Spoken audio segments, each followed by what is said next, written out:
7, 6, 5, 4, 3, 2, 1, 0. Good picture, Steve. Roger, roll, Discovery.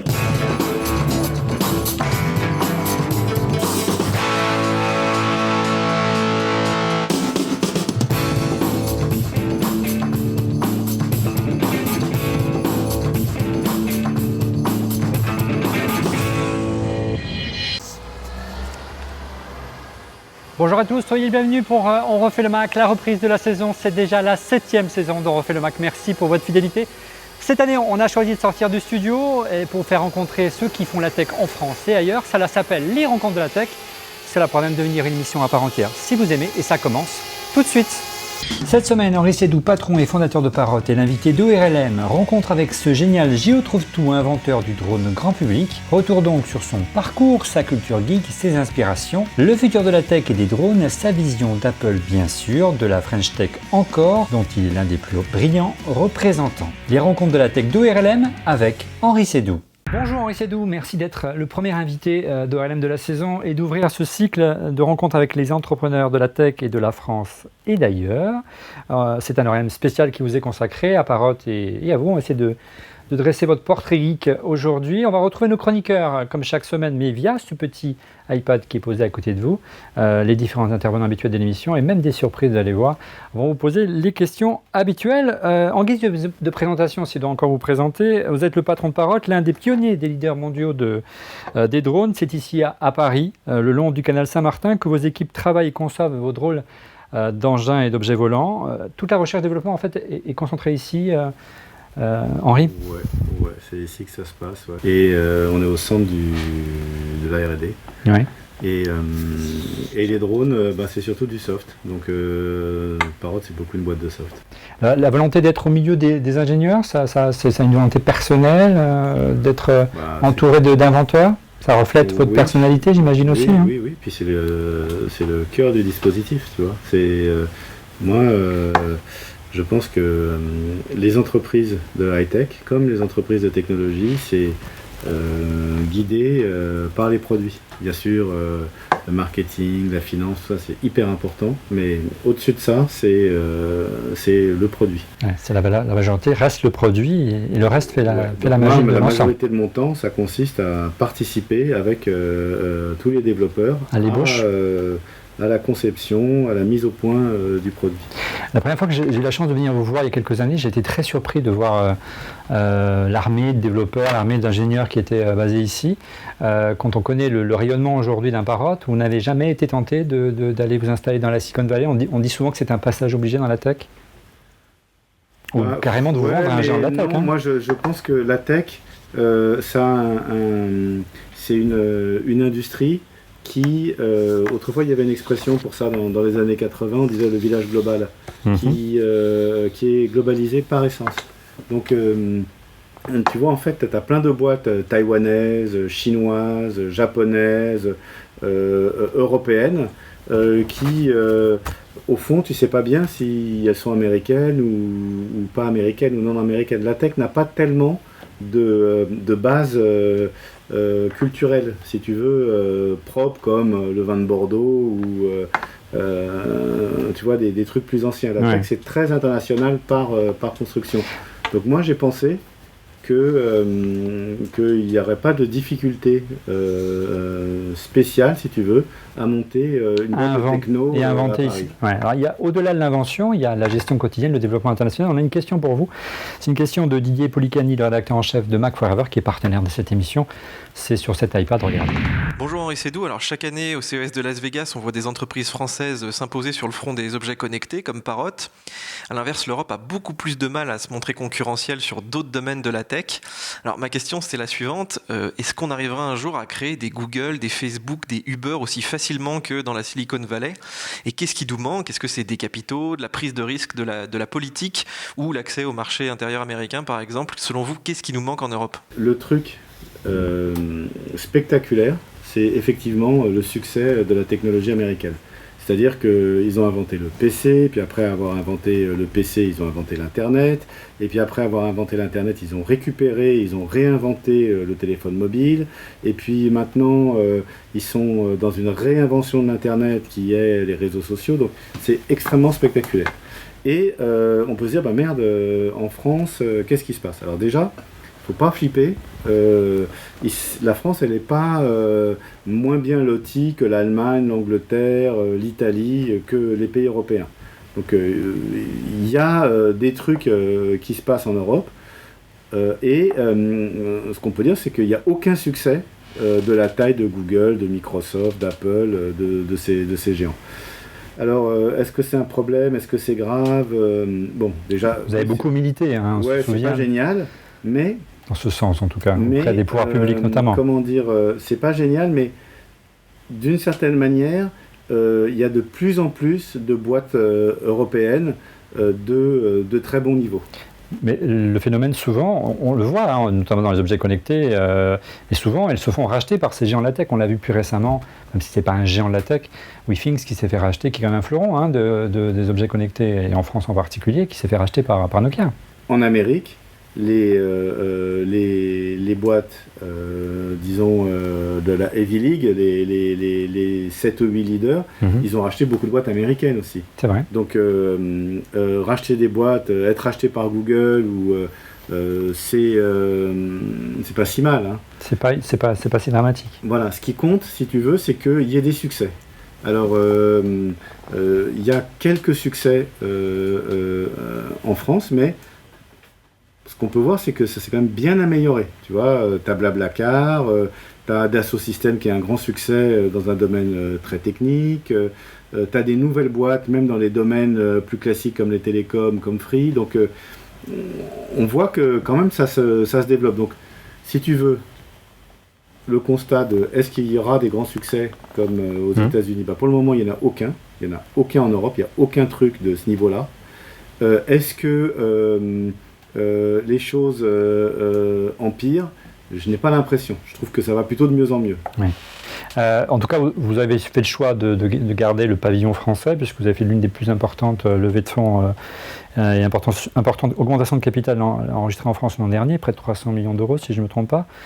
C'est une volonté de rester indépendant, de rester maître du navire et de rester justement français, ou je dirais, entre guillemets, le drapeau n'a un peu d'importance dans la tech aujourd'hui? C'est qu'une boîte de technologie, c'est un peu comme un campus universitaire. Il faut bosser ensemble. C'est pas un truc qui se morcelle où on peut avoir une partie de la R&D dans un pays, une partie dans un autre. Ces produits, les produits technologiques, sont en fait tous des produits qui sont des produits de l'industrie du software. Et le software, c'est du travail d'équipe, c'est du très très gros travail d'équipe.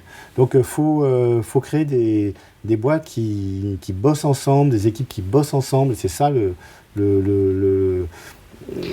la question d'organisation. Donc nous, on a commencé en France, on se comprend entre nous, on se développe entre nous, et c'est ça l'idée de Parrot. Henri, vous avez la gentillesse de nous accueillir dans votre bureau ici, donc au cœur du réacteur de Parrot. Parlez-nous un petit peu de votre bureau. Il est un petit peu atypique en termes de décoration. Il reflète vraiment votre personnalité. Mon bureau, mon bureau, il est fonctionnel. Il vous ressemble. Et puis, moi, qu'est-ce qui me plaît? Donc, les bouquins. Donc, j'ai quand même vaguement un endroit où je peux entasser des bouquins. Une bibliothèque, oui. Ouais. Ce que j'aime aussi, c'est la peinture, les tableaux, l'invention graphique. Donc, j'ai des tableaux, j'ai des trucs à moi que j'emmène. Et puis, c'est un vrai bureau de geek avec des écrans, un clavier. Et puis, on voit les créations de la maison, hein, bien sûr, les casques, les derniers drones. On voit l'un des derniers drones quadricoptères que vous avez sorti. Et puis, l'actualité nous pousse vers des nouveautés. Vous avez annoncé cette semaine des nouveaux... mini-drone, vous pouvez nous le montrer, nous en parler un petit peu? Alors on a fait en ce moment, on fait des lancements des nouveaux produits. Donc Parrot, cette année, on va lancer de nombreux nouveaux produits. En fait, on en lance 4. Ouais. Donc on a lancé d'abord un drone qui s'appelle Disco. Et Disco, c'est une aile volante. Donc, Allez, montrez-la moi. c'est un nouveau format de drone grand public qui est déjà un format qui marche très bien dans les drones professionnels. Donc, une aile volante, Disco. Alors, l'aile volante, ça permet de faire un drone qui vole beaucoup plus vite, beaucoup plus longtemps. Et donc, pour l'aspect ludique, qui est beaucoup plus amusant en fait à piloter. Donc c'est des matières très légères. Ouais, c'est de l'EPP, c'est avec ça qu'on fait des pare-chocs de voiture. D'accord. Donc en fait, c'est extrêmement résistant. C'est ultra léger, hein, ça pèse combien ? Ultra léger, ça pèse 750 grammes. D'accord. Ça fonce, ça va à 80 km/h. C'est super beau.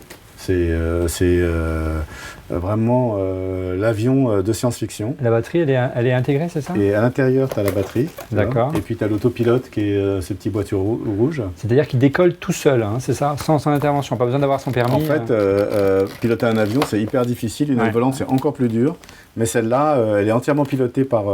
elle est entièrement contrôlée par l'autopilote. Donc tu la lances comme un frisbee, tu la lances comme ça. Ouais, on va pas le faire dans votre bureau tout de suite. Et hop, elle décolle, elle monte à 50 mètres et elle attend que tu lui donnes des commandes. Et puis surtout, sur la face avant, il y a surtout une caméra. Hein. Il y a une super caméra, et une des grosses innovations, c'est que c'est une caméra stabilisée, parce qu'une aile volante, ça bouge énormément, puis ça vole dans le vent, donc ça gigote tout le temps, mais l'image sera bien impeccable. Et donc, l'aspect ludique, le gros truc, si tu veux, c'est que ça vient avec un casque de FPV. Réalité virtuelle. De réalité virtuelle. Donc en fait, je vais vous faire un truc. Voilà. Donc hop, tu te transformes en super avec un geek. Voilà. Là, on met son smartphone dedans, c'est ça ? On met son smartphone dedans et on pilote la caméra et l'aile volante avec le contrôleur et on est vraiment dedans. Et on est vraiment dedans, un truc qui fonce, qui va à toute vitesse, dont la portée est très grande, donc c'est vraiment extrêmement ludique. Donc la différence avec le Bebop, c'est qu'on n'utilise pas forcément l'iPhone ou le smartphone comme la télécommande, il y a une vraie télécommande livrée avec. Le smartphone permet de visualiser en direct ce qu'on voit sur ce qui est filmé. Exactement. La cible concrètement de ce type d'engin ? La cible, c'est les gens qui aiment l'innovation, qui veulent savoir où va le monde des robots, où va le monde des drones. C'est un produit vraiment du 21e siècle. Alors je vois mon réalisateur, vous ne pouvez pas le voir, qui réalise à côté dans le bureau, qui bave. Est-ce que ça s'adresse aussi au monde de l'image pour faire des prises de vue aériennes à moindre coût, tout simplement ? Oui, ça s'adresse aussi au monde de l'image. Et en particulier, si tu veux faire des plans, des grands plans larges et passer sur des grands panoramas, et ben c'est l'outil idéal. Bien. Autre nouveauté, vous avez présenté cette semaine, hein, c'est tout frais, c'est une nouvelle génération de mini-drones. Alors, les mini-drones, ce sont ces mini-drones, ces mini-quadricoptères, mini-objets volants qui sont sortis depuis maintenant 2 ans, je crois. Et chaque année, vous les mettez à jour. Là, il y a une nouvelle famille qui est arrivée. Voilà, les mini-drones, c'est pareil, parce qu'il faut voir, chez Parrot, une des inspirations que l'on suit, c'est vraiment une inspiration d'ingénieur. C'est qu'est-ce qu'on peut inventer avec Linux, avec les capteurs, avec la technologie d'aujourd'hui. C'est cette fibre-là qu'on suit. Et donc, on s'est dit, pour les jeunes, on peut leur faire des drones, mais super marrants, des trucs qui ressemblent vraiment à Star Wars. Et, ça tombe bien. Et ça tombe bien. Alors, donc, on l'a appelé Swing. Bon, ils ont tous nos drones, ils ont tous Ça nous rappelle un autre nom d'un célèbre vaisseau spatial d'une trilogie bien connue. Oh non, Swing, c'est même plus une trilogie d'ailleurs. Swing, c'est tout des genres musicaux en fait, les drones Parrot. D'accord. Donc tu vois, ils s'appellent Bebop, Disco, même ça ressemble à un X-Wing Swing de Star Wars. Oui, mais ça c'est technique. Ça ressemble au X-Wing de Star Wars parce que c'est même poétique. C'est comme ça que ça marche, tu vois. Et donc ça, c'est vraiment ultra léger, super joli drone, un truc qui n'a jamais été fait avant.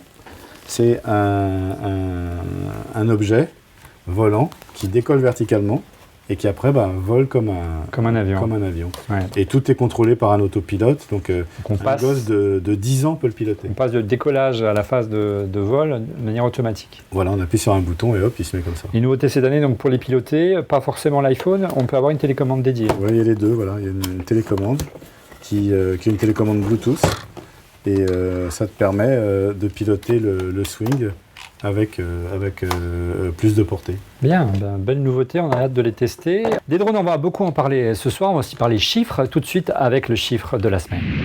Le chiffre de la semaine, on vous a posé une question via le réseau Twitter et via le compte On refait le Mac de Twitter. La question cette semaine était: croyez-vous à la livraison par drone? Vous êtes près de 416 personnes à avoir répondu. 34% des personnes ont répondu oui et 66%, c'est donc le chiffre de la semaine, 66, avoir répondu non. Les gens ne semblent pas croire à la livraison par drone. Quelle est votre opinion, vous qui avez vu éclore les drones depuis des années, Henri? Alors moi j'aime bien quand les gens n'y croient pas. Ça ne marchera jamais. Voilà, ça c'est une attitude qui me plaît beaucoup. Donc les drones, c'est le monde de la robotique qui est en train de se déployer. La robotique, c'est une grosse nouveauté en high-tech. La robotique grand public, c'est-à-dire la voiture autonome, les drones et toutes sortes de robots. On est au tout début de cette robotique. Ça va avoir un succès, mais considérable. Tout ce qui pourra être robotisé le sera, pour de tas de bonnes raisons. Par exemple, conduire une voiture, c'est un des trucs très dangereux qui reste, si tu veux, qu'on fait manuellement. Donc la voiture autonome, ça aura un succès. La livraison par drone, c'est quand même une question plus américaine qu'européenne. Parce que c'est Amazon qui a lancé qui a commencé. Avec Premiere. Il y a des projets Google, il y a des projets Amazon, il y a de nombreux projets. Déposé en France avec le géodrone de la Poste, je crois, également. Ouais, exactement. Donc déjà, on peut imaginer, si tu veux, la livraison d'urgence. Tu as besoin d'un médicament urgemment. Ça serait bien qu'il puisse être livré par drone. En quelques minutes. Et puis, donc moi, je ne m'occupe pas de livraison par drone. Chez Parrot, il n'y a pas de projet de livraison par drone. Mais le truc de ça marchera jamais, si tu veux, c'est pas suffisant comme exemple. Il faut voir que une boîte comme Amazon, elle a une limite. C'est pour devenir le hypermarché des États-Unis, c'est que tu commandes un objet sur Amazon et il faut que tu attendes une journée, voire 2 journées pour l'avoir. Et souvent, il y a beaucoup de choses qui sont des achats d'impulsion. Si tu veux acheter une nouvelle paire de baskets pour sortir ce soir, tu ne peux pas l'acheter sur Amazon. Donc, pourquoi pas l'acheter sur Amazon? Donc, moi, je crois à la robotisation des livraisons. Par contre, je suis assez d'accord avec vous sur la vision, mais il semblerait que ceux qui régissent nos pays, en général, nos administrations ne sont pas forcément dans le même tempo. Aux États-Unis. C'est pas la réglementation qui fait le progrès technique. Oui, mais il faudra qu'elle suive. On a vu aux États-Unis que la FAA, donc l'administration américaine en charge de l'aviation, a donné des autorisations à Amazon pour faire ses essais de livraison. Est-ce qu'on peut imaginer un tel service en zone urbaine à Paris, alors qu'à Paris, ici, on n'a même pas le droit de survoler la ville avec un avion ou un hélico, quoi. Il faudra prouver que... Bon, Paris, je ne sais pas, si tu veux... Après, c'est une question vachement spécifique. Mais la question de la livraison par drone, la techno, elle pourra s'améliorer au point où tu pourras certifier, garantir que le taux de panne du drone est plus faible que celui de la livraison par voiture. Donc ça, c'est quelque chose... ça va dans le sens de l'histoire. Donc moi, la livraison par drone, si tu veux, j'y crois. Je crois surtout que les usages des drones vont vraiment se multiplier. Mais on va voir si l'avenir vous donne raison. On ne va pas se projeter sur l'avenir, on va revenir un petit peu sur votre parcours, si vous êtes d'accord, Henri. On reviendra sur les drones en fin d'émission. Henri, nous allons donc revenir sur votre parcours. On ne peut pas vraiment dire que ce parcours était écrit à l'avance, même si on l'a beaucoup écrit sur vous. Vous êtes ce qu'on appelle un fils de bonne famille. La famille Sédou, figure du capitalisme français. Votre papa est le fondateur de Pathé, vous m'arrêtez si je dis des bêtises. D'ailleurs, votre fille Léa est l'une des nouvelles icônes du cinéma français. Bref, nous sommes à des années-lumière, du moins au départ de votre parcours, de celui d'un Steve Jobs ou d'un Bill Gates. Alors comment vous définir, Henri? On a simplement posé la question à vos amis, à des proches que nous avons reçus, notamment un que nous avons reçu dans cette émission il y a 4 ans. Il s'appelle Philippe Stark, c'est un célèbre designer bien sûr. Regardez, il vous pose une question sur cet iPad. En parlant d'Apple, on a parlé de Steve. Si on parle de Parrot, il faut parler d'Henri Seydoux. Parce qu'on a quand même chez nous, on a un Steve, on a un Bill chez nous, KGMAP, un immeuble où il y a entre 400 et 500 ingénieurs, les uns à côté des autres, vous avez dû y aller sûrement. C'est quand même impressionnant de voir en France, en plein Paris, une telle concentration d'intelligence. Et à sa tête, comme toujours, comme les Bill, comme les Steve, il y a un visionnaire. Il y a un personnage extraordinaire qui s'appelle Henri Seydoux, qui est une sorte de professeur tournesol, qui a beaucoup de charme, qui est d'une brillance absolue. Et donc... D'une grande discrétion. Non, mais ah oui, d'une grande discrétion. Oui, bah, il est autiste. Hein. Non, mais je me permets de le dire, c'est mon meilleur ami, je suis son témoin de mariage, donc c'est quelqu'un de très important pour un journaliste, c'est pour moi. pas un super client, voilà. Non, ça j'imagine. Ouais. Il préférait se jeter par la fenêtre que faire une interview. Et j'imagine qu'il est capable, oui. Alors ça va Henri, vous n'avez pas envie de vous sauter par la fenêtre, on a barricadé, mais blague à part. Ouais, je vais arrêter là, ouais.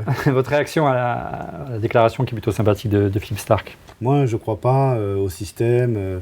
Je ne suis pas le tenant d'aucune idéologie. Ouais. Donc, je crois que les boîtes, c'est l'expression d'une personne et puis après d'une équipe qui s'organise autour. On vous compare beaucoup dans les articles de presse quand on a préparé cette émission, la revue de presse, au Bill Gates à la française, au Steve Jobs à la française. Ça vous flatte, ça vous agace concrètement?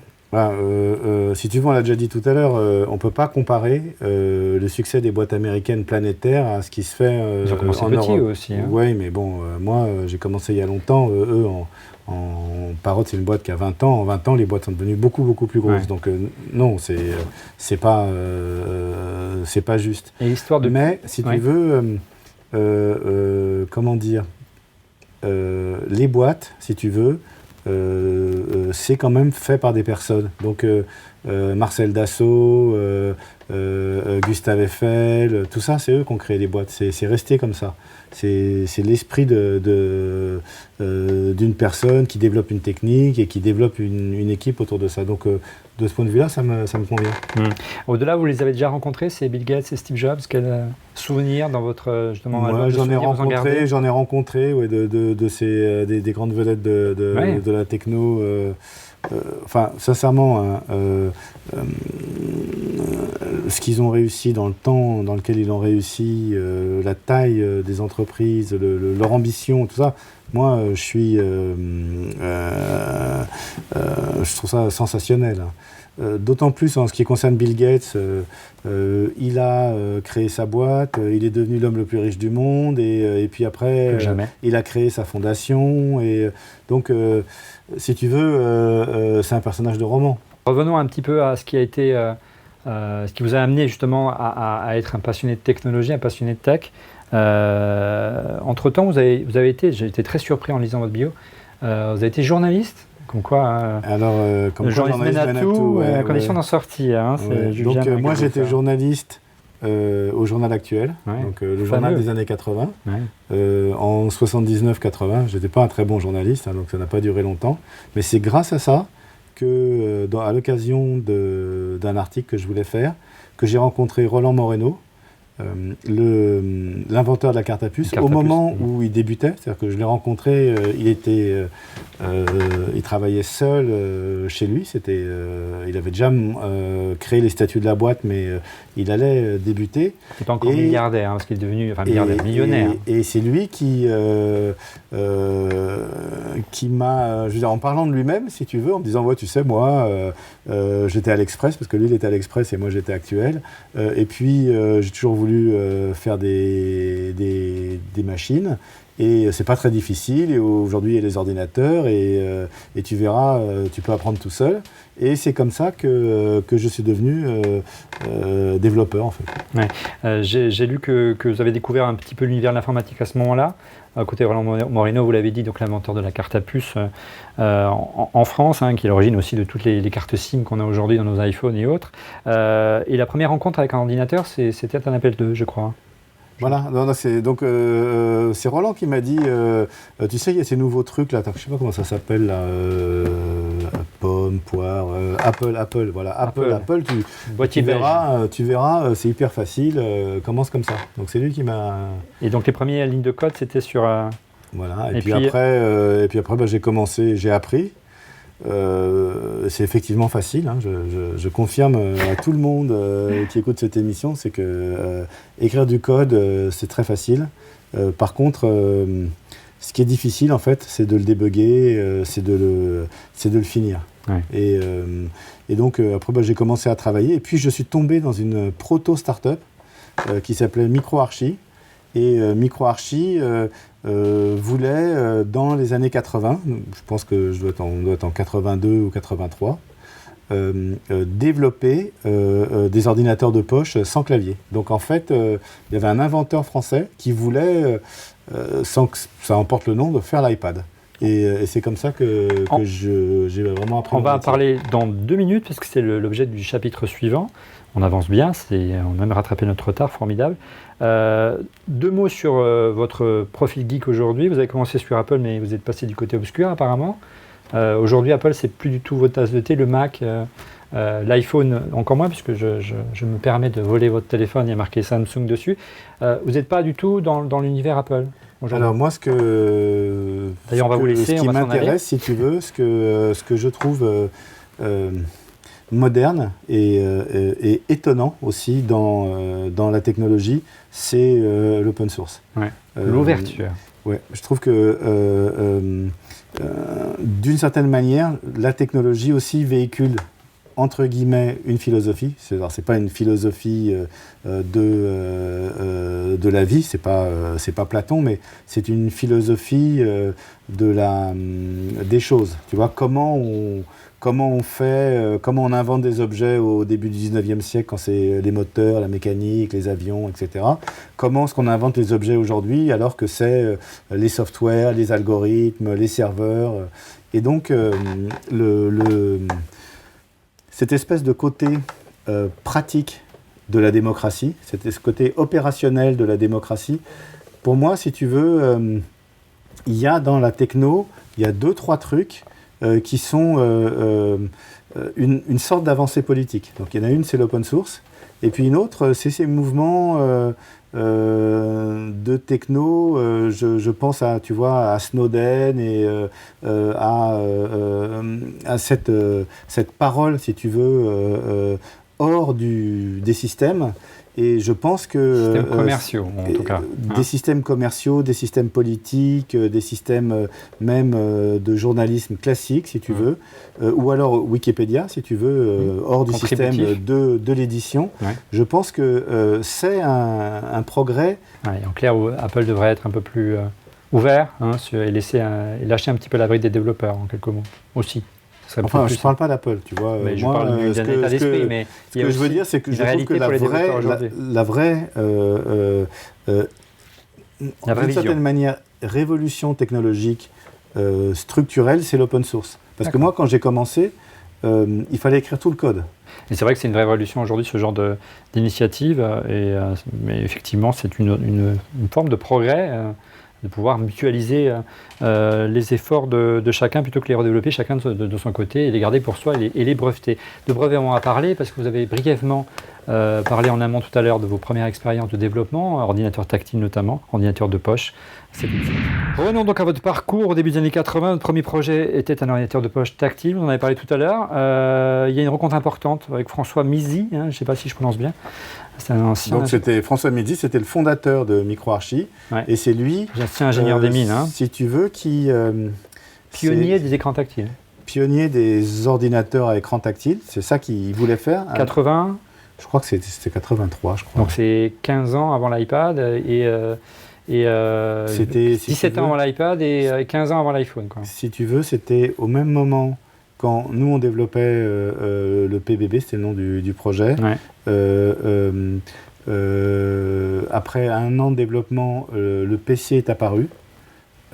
Et après 2 ans de développement, l'Apple Lisa est apparu. Donc tu vois, c'était vraiment à cette époque-là. Et nous, on faisait déjà des systèmes avec des fenêtres et des icônes.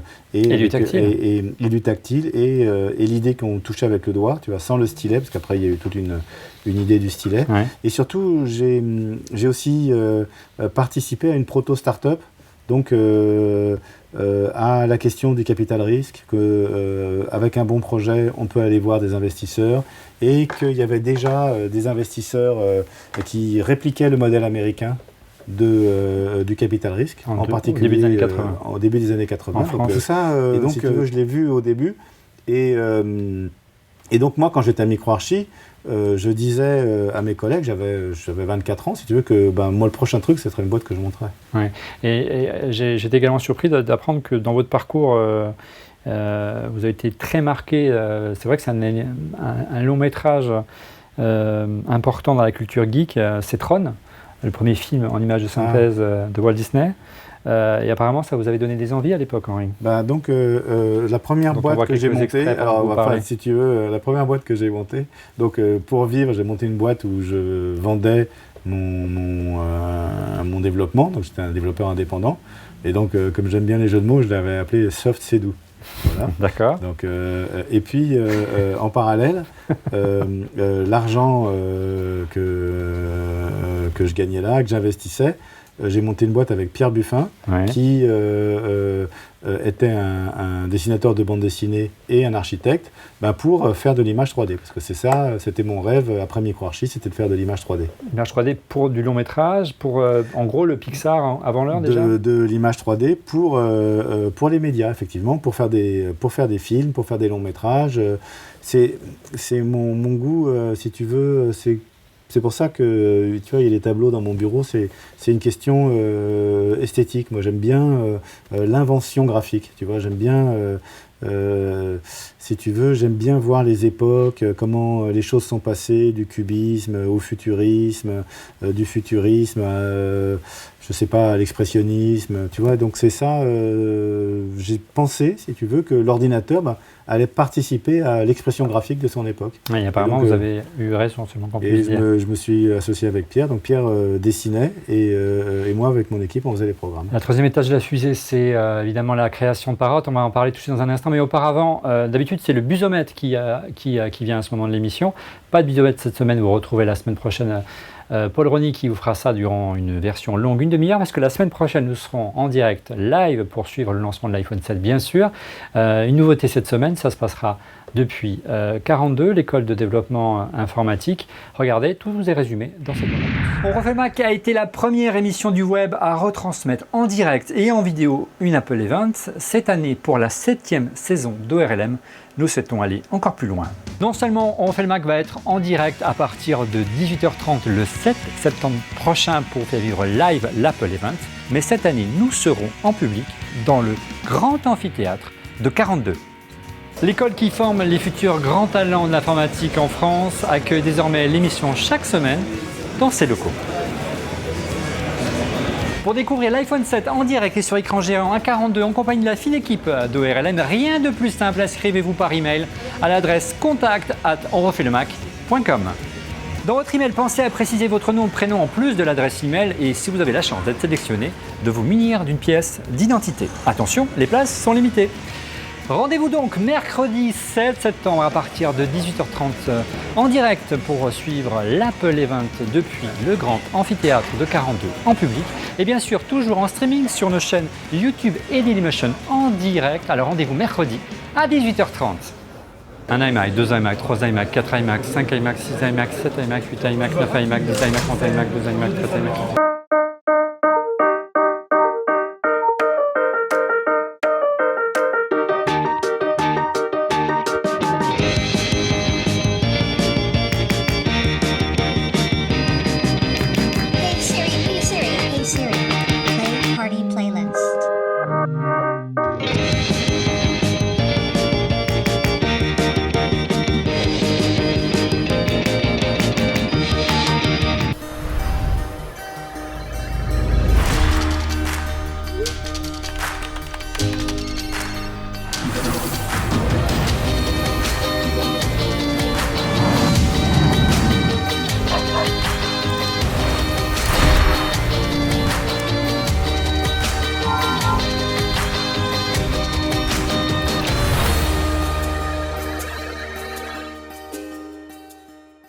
Henri, nous sommes en 1994, c'est la création de Parrot. Nous avons une question pour vous à propos de la création de Parrot. C'est Monsieur X qui vous la pose. Monsieur Seydoux, bonjour. Une première question toute simple. D'où vient le nom Parrot? J'avoue que cette question me trotte dans la tête depuis un certain temps déjà. C'est vrai que Parrot, c'est un nom anglais et puis il appartient au domaine de la nature, un peu comme une certaine Apple aux États-Unis. Et je me suis toujours demandé s'il y avait en fait une similitude entre les deux sociétés de ce point de vue. Henri, réponse? C'est une super question parce que... C'est toujours une super question, Monsieur X. Voilà. Donc, je monte la boîte. Ouais. Et donc, mon intention, c'était de faire une vraie boîte de techno. Et donc, le premier truc, c'est de ne pas avoir un nom français. Ouais. Je me suis dit, une boîte de techno, c'est un nom américain. Les boîtes de techno taïwanaises, elles ont des noms américains, mais il faut que je prenne un nom anglais. Donc, le premier produit, c'était un système à reconnaissance vocale. Pendant 10 ans, Parrot, c'était principalement une boîte qui faisait des systèmes à reconnaissance vocale.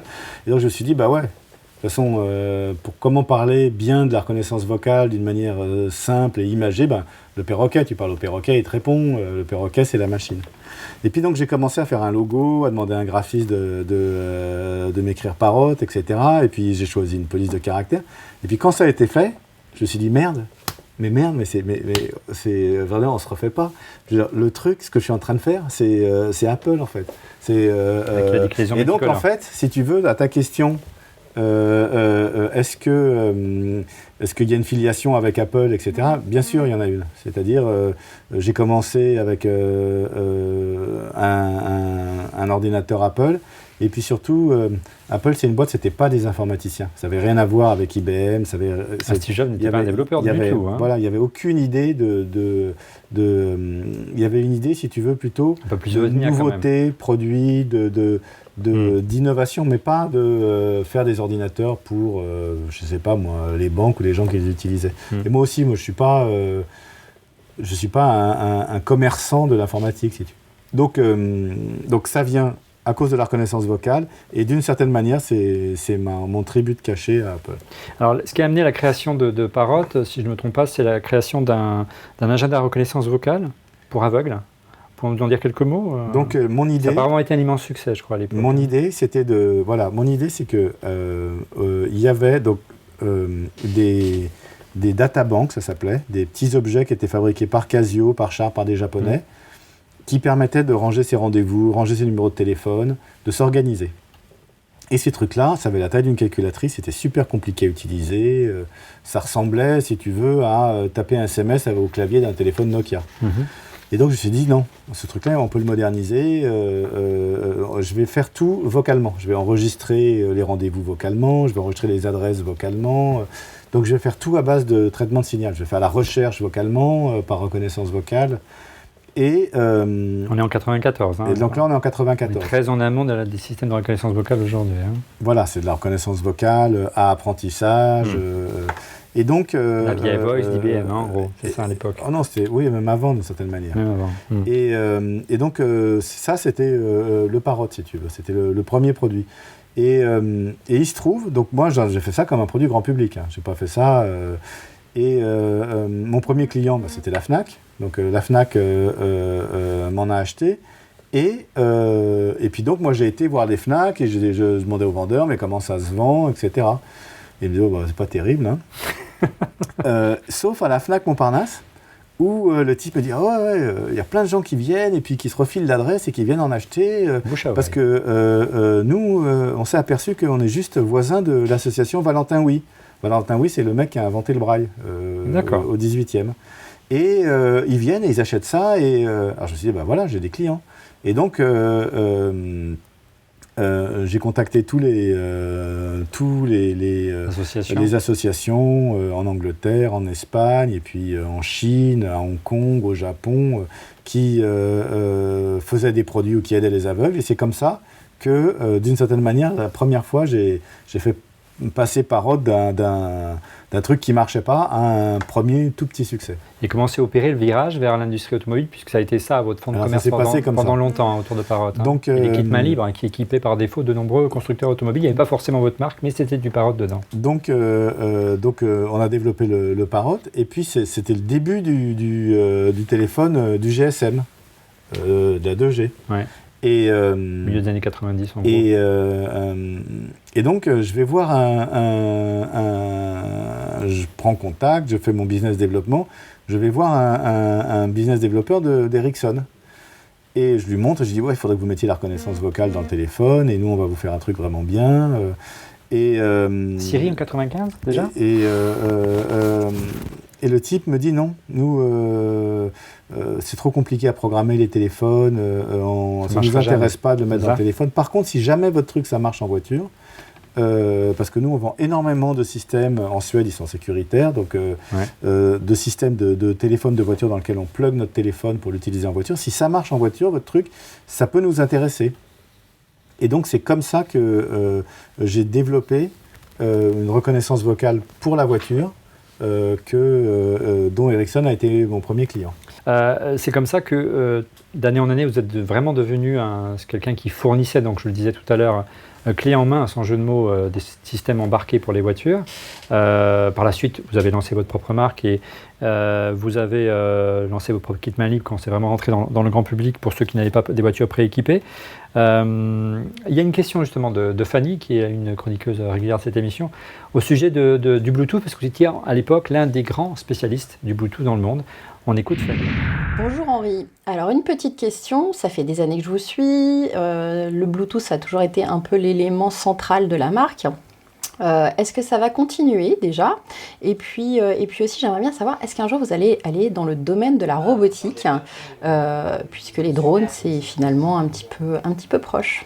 Voilà. Vous en parliez tout à l'heure en préambule, de la robotique, l'idée que les drones, la robotique c'était l'avenir. Est-ce que vous alliez y aller vous aussi, puisque vous allez continuer à être toujours dans le Bluetooth et dans la communication en général? Donc le Bluetooth, c'est venu justement parce qu'on travaillait pour Ericsson et un jour, il y a un des responsables du labo Ericsson qui est venu nous voir. Il nous dit on fait le tour des mecs qui travaillent pour nous, des boîtes de tech en Europe, et on est en train de développer ce machin. Le nom de code c'est Bluetooth, mais on va changer le nom parce que ça veut rien dire. et on se demande qu'est-ce que vous en pensez, est-ce que vous adopteriez cette norme, etc. Et moi à ce moment-là, je me suis dit oui, ce truc-là c'est exactement ce qui manque pour qu'on puisse facilement intégrer le téléphone en voiture. Et donc, on est devenu quasiment un des premiers développeurs de Bluetooth, de produits Bluetooth en Europe. Et comme ça se faisait en Europe, un des tout premiers développeurs de produits Bluetooth. Donc, c'est le Bluetooth allié à la reconnaissance vocale et au traitement de signal qui a fait le succès de Parrot. Et rapidement, on va revenir sur le Bluetooth avec l'astéroïde qui est l'actualité du moment chez Parrot. Brièvement, pour la robotique, c'est quelque chose qui, sans parler des futurs projets de Parrot ou de votre galaxie d'entreprises, pour parler de galaxie, mais des différentes entreprises que vous avez pu racheter, est-ce qu'il y a des projets concrets dans la robotique? Vous y croyez? Vous avez un peu répondu en préambule. Mais si tu veux, la robotique, c'est comme la biologie. Tu vois, donc tu as la robotique, tu as les crabes, les lapins, les vaches, les éléphants, tu vois. Et tu as les cigognes, les pigeons voyageurs. Donc les drones, c'est la robotique. C'est de la robotique. Les drones, c'est des robots. Donc c'est des robots volants. Donc moi, je me cantonne aux robots volants. J'ai déjà assez de boulot avec ça. Il y a quelques robots roulants dans votre gamme. Il y a un robot roulant. Qui saute. Il y a un robot roulant sauteur, mais qui s'élève, si tu veux. Mais donc moi, je fais de la robotique. Parrot, c'est une boîte au fond de robotique, mais de robotique. De drones. Revenons donc au Bluetooth, à l'embarqué en automobile, c'était vraiment la spécialité de Parrot. Avec Astéroïde, c'est vos systèmes les plus évolués en matière de systèmes embarqués, de super autoradio moderne aujourd'hui. C'est plus qu'un autoradio parce qu'il y a l'Android à l'intérieur. Ça fait tout aujourd'hui, vos systèmes avec des applications bien sûr d'univers Android. C'est à la fois Google mais aussi Apple parce que c'est compatible CarPlay. Il n'y a plus vraiment de riposte possible aujourd'hui pour un acteur tiers du marché dans cette industrie de l'embarqué de l'automobile pour riposter à un Apple ou un Google en termes d'embarqué justement dans l'automobile. Bon, l'industrie, elle a des tas de produits, mais nous, on est une boîte si tu veux, tout ce que Parrot a fait, c'est lié au téléphone mobile. Donc nous, notre façon de faire, c'est de rendre le téléphone mobile de plus en plus utile, de plus en plus intégré. On fait des produits de musique ou pour écouter la musique et pour faire une écoute fantastique de musique que tu as sur ton téléphone mobile.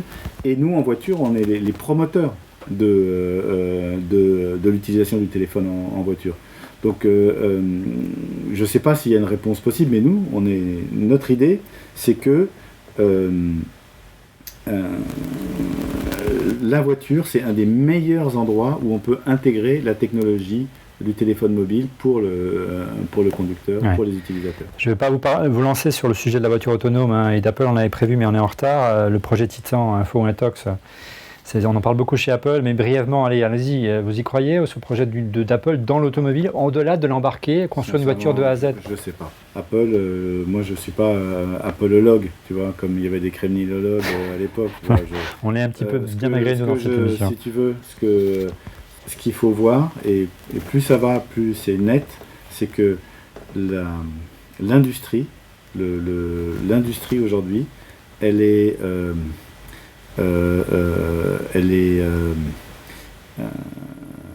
transformée par une nouvelle technique, une nouvelle industrie qui est l'industrie du software. C'est-à-dire que c'est un autre métier, c'est une autre culture. Oui, mais si tu veux, quand tu fais un avion, ce qui est le plus important dans l'avion, c'est son software. C'est les objets techniques, c'est tous les autopilotes. Vous avez dit à propos de drone tout à l'heure. Voilà. Quand tu fais une voiture, ce qui est le plus important dans une voiture aujourd'hui, ce qui demande le plus d'ingénierie, c'est la conduite autonome, c'est les systèmes de caméras, de parking autonome, etc. Donc, les spécialistes du software, et donc les spécialistes de la Silicon Valley, Apple, Google et les autres, ils ont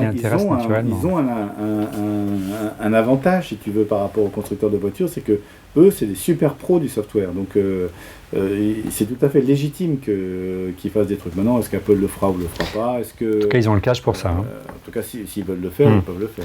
Allez, on aborde la dernière partie de cette émission. On va parler de l'aventure des drones.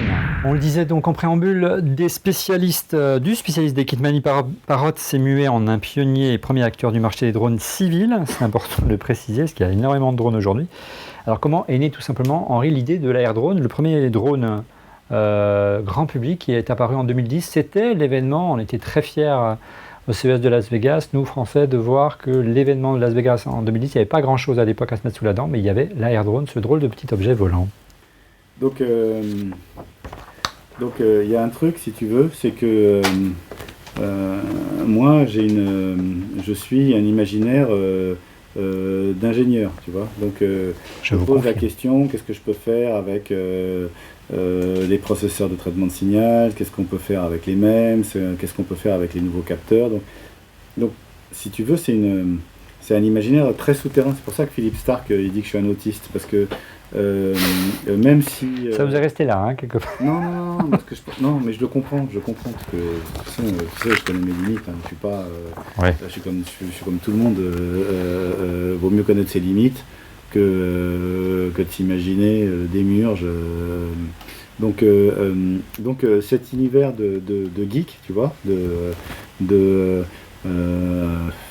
mes gosses ils diraient de no life, tu vois, si tu veux, j'en explore sa richesse, et c'est une richesse souterraine, tu vois, ce n'est pas une richesse flamboyante comme je sais pas, celle d'un acteur et donc plus en retenue, dirons-nous. Voilà, donc oui, il y a un côté si tu veux, même si tu n'es pas autiste, ça te rend autiste, tu vois. Donc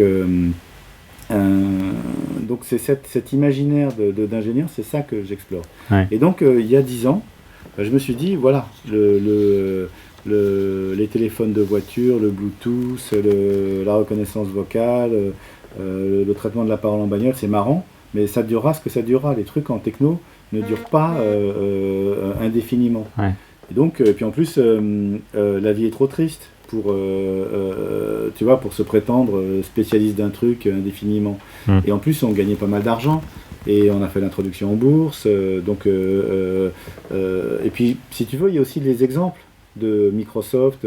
Moi, j'ai bien vu que Microsoft, ils sont passés de faire des langages à faire des operating systems, à faire des produits informatiques, à faire la Xbox. Une forme de rente aussi, quelque part. Oui, mais pas toujours, tu vois. Ouais. Pas toujours. Donc, si tu veux, la vie, c'est le mouvement. Donc, je me suis dit, il faut que je fasse des nouveaux trucs. Pas s'installer dans un confort, Voilà. en clair. Donc, je connaissais ces nouveaux composants. Et je me suis dit, moi, je vais moderniser. Je vais faire des jeux vidéo en vrai.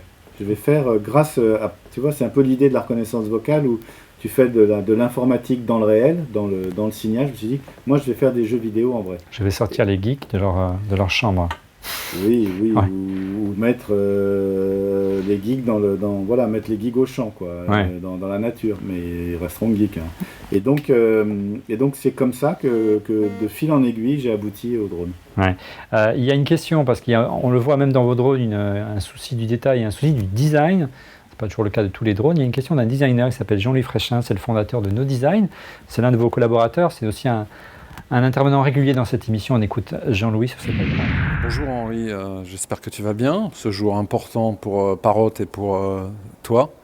Refais le Mac, c'est une super émission, j'aime beaucoup. Ça a été une super année pour Parrot avec le Bebop 2 qui est vraiment une machine ultra accessible qui permet à tout à chacun de faire des images extraordinaires, ce qui change plus, à mon avis, l'histoire de la photo que l'histoire de l'aviation. Et vous venez de sortir un produit magique, le Disco, et cette aile volante extrêmement élégante qui fait un clin d'œil à l'histoire de l'aviation, aux ailes volantes de Jacques Northrop et qui permet de filmer autrement. Donc je voulais savoir si cette capacité donnée aux gens et cette élégance dans vos produits était un hasard ou si c'était la vraie culture Parrot. Ça, c'est de la question. Non, mais bien sûr, c'est un hasard. Ouais. Tu vois, c'est-à-dire que heureusement que ce qui domine le monde, c'est le hasard. Moi, je n'ai pas, peut-être, c'est encore mon côté autiste si tu veux, moi je n'ai pas aucune prétention. Moi je trouve que ce qui ressemble le plus à la technologie, à l'industrie, en fait, c'est la biologie. La pensée moderne, la pensée moderne, c'est celle des algorithmes, du software, mais c'est aussi, et elle est très proche, c'est la pensée, c'est encore plus la pensée de la biologie.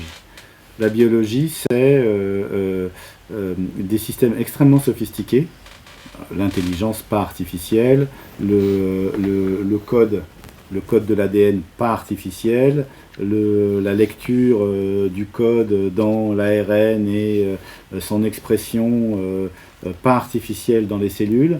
Et c'est ça, en fait, notre ADN. Vos spécificités.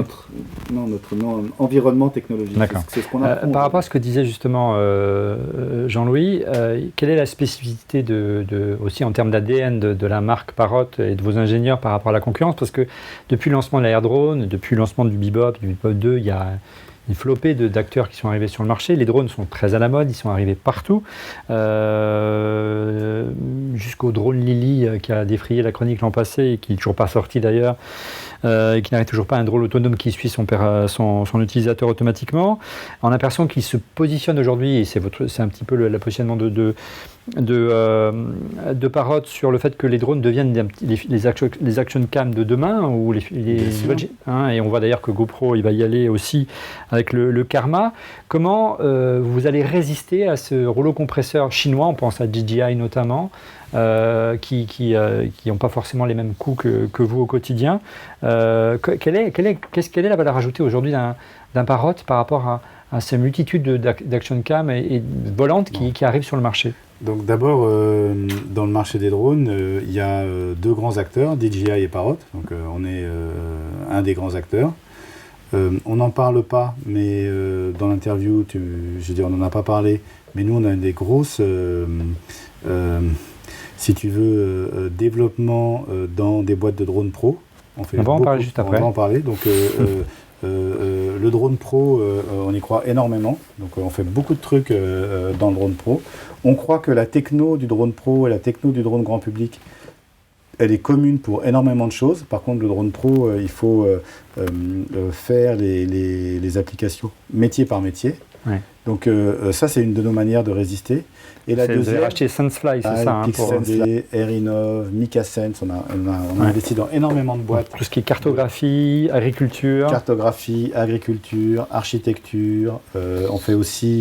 On finance aussi une boîte qui fait des drones pour l'archéologie. Donc on a énormément de métiers dans lesquels on s'investit. Et comment résister? Tu sais, c'est par l'innovation, c'est par la création de nouveaux produits. Donc cette semaine, on lance Disco, donc une aile volante, vraiment qui a un progrès par rapport à tout ce qui existe aujourd'hui. Donc hérité de SenseFly, là on voit très bien comment le professionnel peut aussi bénéficier au grand public. Voilà comment la techno, on peut la mettre en commun. Et donc nous on a énormément de projets dans nos cartons et on continuera à étonner. Je vous laisse finir. Voilà, vous parliez des drones militaires, des drones professionnels, des formations professionnelles justement. On a une question justement à ce sujet de Rodrigo, c'est l'une des dernières questions de cette émission. Bonjour Henri. Alors je sais que tu as une passion pour les drones, tu en as même lancé toute une gamme chez Parrot pour le consommateur. Et pourtant, on voit énormément de drones professionnels qui se développent. On en retrouve dans l'agriculture, on en retrouve dans la surveillance, par exemple dans la logistique, dans les trains. On le retrouve pour la livraison, probablement bientôt, de médicaments en Afrique. D'après toi, quels sont les prochains usages des drones dans l'entreprise, dans les usages professionnels? Merci. Alors Henri. Donc l'usage qui intéresse Parrot, c'est un usage qui est lié au big data. C'est-à-dire que nous, ce qui nous intéresse, c'est le drone faisant partie de la high-tech et qui consiste à acquérir des données en grande quantité en outdoor et de les traiter, de trouver dans ces données des informations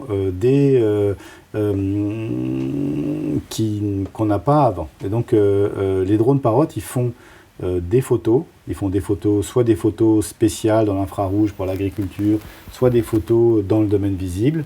Et ils permettent de créer des cartes, de suivre des travaux. Par exemple, quand tu construis un aéroport, et avec un drone Parrot, tu peux le suivre quasiment jour par jour, comment les chantiers évoluent. Et donc tu peux avoir un suivi de chantier beaucoup plus fin qu'auparavant.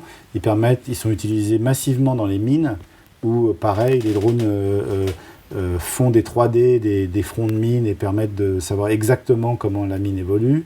Ils sont utilisés énormément en agriculture, en Europe comme aux États-Unis. Vous parliez de livraison, Rodrigo parlait de livraison de médicaments. On a même vu des vidéos de drones qui pourraient apporter des petites valises pour sauver les personnes qui sont en arrêt cardiaque en livrant des systèmes d'électrochoc. C'est imaginable à court terme ce genre de choses? C'est de la science-fiction? Non, c'est pas de la science-fiction. Ouais. C'est comme le début de l'Internet. C'est quand on disait on va vendre tout par Internet. La vidéo passera par Internet. La vidéo passera par Internet. Il n'y aura plus de télévision. Visioconférence. Il n'y aura plus de courrier. Tout sera par les mails. Tous les mecs ils rigolaient et tout ça. Et donc les drones, les robots, c'est pareil. Mais on voit émerger, on va parler pour conclure vraiment cette émission, de l'avenir des drones au-delà du professionnel. Il va y avoir une question de Cédric dans un instant, un grand de LCI, et ça conclura cette émission. On voit énormément de choses qui sont héritées de la technologie des drones, c'est-à-dire voir arriver des drones qui pourraient transporter des gens, des drones autonomes, des mini-hélicoptères. Est-ce qu'on va un peu à c'est des projets un petit peu fous, mais qui sont techniquement possibles aujourd'hui. C'est une voie auquel vous croyez également? On a vu un overbike aussi, c'est une sorte de moto volante. J'y crois un peu moins. Alors, l'overbike, des trucs fun, j'y crois. Je crois que s'ils arrivent à bien sécuriser leur truc, j'y crois aux trucs genre Star Wars, tu vois, où tu montes dessus, tu fonces. Ça j'y crois. Bon, maintenant, je connais pas assez les détails, les risques, etc. Mais ça j'y crois. Le drone qui remplace la voiture, qui te permet d'aller de ton bureau à ton domicile, écoute, c'est pas trop mon truc. Peut-être parce que moi je suis parisien, donc moi le métro et le taxi et Uber ça me va très bien. C'est pas trop mon truc, mais figure-toi que la NASA, ils y croient énormément, ils travaillent beaucoup sur le sujet, donc ils y croient énormément, peut-être parce que la configuration des villes américaines, un peu genre Los Angeles, des villes énormes avec des embouteillages pas possibles. On peut survoler. Il y avait un drone, non, ça ferait gagner vraiment énormément de temps. Donc je suis pas trop là-dedans, mais tu sais, ce que l'homme conçoit, il le fait. Ça, il faut comme bien le savoir. Malgré tout le scepticisme ambiant. Donc un drone, c'est quand même une technologie très simple. C'est des maths très compliquées, si tu veux, mais une technologie très simple. C'est la technologie du moteur électrique et de la batterie. Donc c'est la même que la voiture électrique. Elle permet effectivement de faire des hélicoptères. Elle permet effectivement de faire des hélicoptères fiables. Donc, je veux dire, forcément, je veux dire, même si tu n'as même pas besoin de me demander si j'y crois, je veux dire, forcément, ça va émerger. On espère qu'on le verra très rapidement et qu'on n'aura pas complètement des cheveux blancs, mais moi, c'est malheureusement, et vous aussi un petit peu déjà bien entamé. Dernière question, c'est celle de Cédric, on va l'avoir dans un instant. Cédric Ingrand de LCI, qui a une question pour vous, et ce sera la dernière, c'est promis, de cette émission. Si je le retrouve, l'ami Cédric, il est là. Bonjour Henri, désolé de ne pas pouvoir être avec vous aujourd'hui. Moi je suis à Berlin où se passe l'IFA, où je crois que Parrot a un stand d'ailleurs. Moi j'avais une question qui est pas forcément une question purement technologique. On l'a vu par exemple avec les drones, il y a des nouvelles limites légales qui arrivent à la traîne évidemment de l'arrivée des technologies et des objets qu'on invente aujourd'hui. Je voulais savoir, à ton sens, quels allaient être les prochains débats, pas seulement légaux, mais j'ai envie de dire les prochains débats éthiques sur le sujet de la technologie qui allait se poser à nous dans les années à venir. Oui, on en parle beaucoup aussi autour du transhumanisme. Il y a plein de débats autour de ça. Ça, c'est une question énorme en fait. C'est pour conclure l'émission, ça tombe bien. C'est une question énorme, c'est-à-dire dans quelle mesure le débat éthique lié à la technologie va avoir lieu. Alors maintenant, disons, en résumé, est-ce que non, la technologie va se développer et disons comme l'arme atomique. De toute façon, ça existera et on aura beau dire non, il faut pas de prolifération. De toute façon, les superpuissances ont la bombe atomique. Ou est-ce que ça va se développer comme un truc plus civilisé, c'est-à-dire qu'il y aura des limites institutionnelles et qui ne seront pas dépassées. Sincèrement,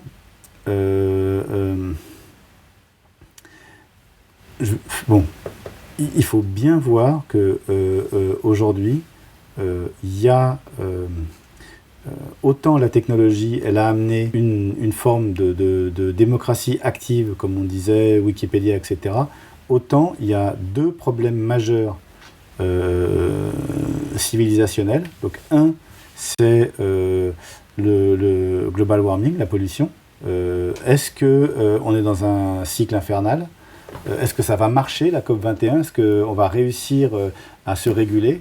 Jusqu'à maintenant, c'est pas prouvé. Rien n'indique qu'on va réussir à se réguler. Et donc, est-ce que la technologie, ça va se développer comme l'industrie qui finalement pollue ? C'est-à-dire qu'on n'arrivera pas à la réguler. Ça, c'est une question sur laquelle, malheureusement, je n'ai pas de réponse. Et si tu veux, le fait de ne pas avoir de réponse, en fait, c'est assez grave. C'est-à-dire que je ne vois aucun système de régulation humain qui ait réussi à réguler à grande échelle les questions éthiques. Et au-delà, pour être plus concret, pour revenir à l'actualité l'année dernière, vous avez fait le tour des plateaux, des radios, parce qu'il y avait eu une grosse polémique autour de l'usage des drones en France.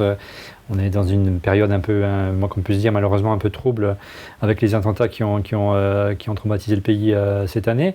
Le survol de drones par des centrales nucléaires. Et il faut beaucoup de pédagogie, j'imagine, pour expliquer les usages qu'on peut faire. C'est le survol des centrales nucléaires par les drones. Mais après une heure et quart d'interview, je commence à fatiguer, mais on a bientôt terminé. Et merci d'avoir eu la patience d'aller jusqu'au bout avec nous. Concrètement, voilà, est-ce qu'il faut avoir peur des drones et comment on peut justement légiférer ou organiser le vol des drones aujourd'hui. Si tout le monde a un drone demain, il y a plein d'enjeux quand même pour voir l'essor de ce marché. Et vous, en tant qu'industriel, entre guillemets, et aussi inventeur de drones, il y a aussi un code à mettre en place et à respecter. Donc, nous, Parrot, on est très favorable à toutes les législations qui se mettent en place. On est pour la législation. On pense que, en règle générale, toutes les technos nouvelles ont besoin et suscitent un cadre réglementaire. La voiture, tu as le permis de conduire, tu as le code de la route, etc. Donc c'est vrai pour tous les trucs techno, faut les encadrer. Pareil pour les drones.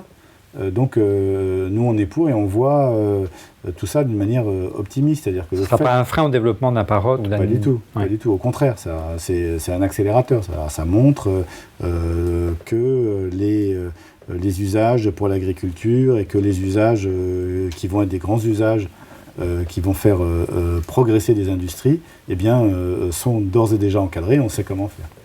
Merci Henri de nous avoir accordé cette trop longue interview, d'avoir pris le temps d'annuler vos rendez-vous qui étaient juste après nous.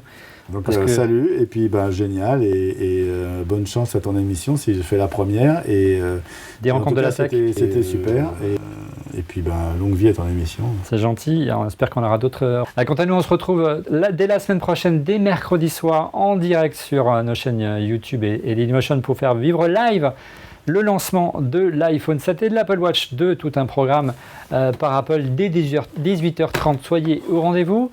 Vous pouvez aussi assister à l'émission en public, puisque nous enregistrons désormais l'émission A42, l'école informatique entre autres, connue pour avoir été créée par Xavier Niel. Donc n'hésitez pas à nous envoyer un mail à contact@onrefait-le-mac pour participer à l'émission. Attention, les places sont limitées. J'ai hâte de vous voir à la semaine prochaine, mercredi 18h30. Au revoir.